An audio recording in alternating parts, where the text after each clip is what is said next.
கிறிஸ்துவுக்குள் பிரியமான சகோதர சகோதரிகளே, உங்கள் அனைவரையும் தினமொரு முத்துக்கள் நிகழ்ச்சியில் சந்திப்பதில் மிகுந்த மகிழ்ச்சி அடைகிறேன். உன்னை கைவிட மாட்டேன். தொடக்க நூல் 28ஆம் அதிகாரம் 15ஆம் வசனம். நான் உனக்கு வாக்களித்ததை நிறைவேற்றும் அளவும் உன்னை கைவிட மாட்டேன். பிரியமானவர்களே, இறைவன் இன்று நம் வாழ்வில் அருமையான வார்த்தையை கொடுத்திருக்கிறார். அவர் நம் வாழ்வில் நமக்கு சொன்னதை செய்யும் அளவும் நம்மை கைவிடுவதில்லை என்று கூறுகிறார்.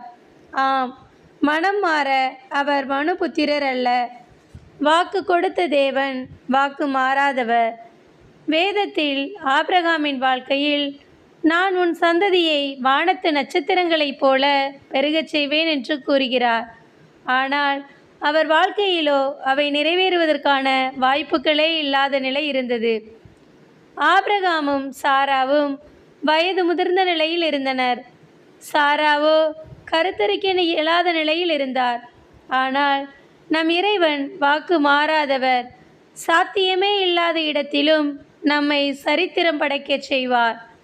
வழியே இல்லாத இடத்திலும் வழியை உண்டாக்குவார்.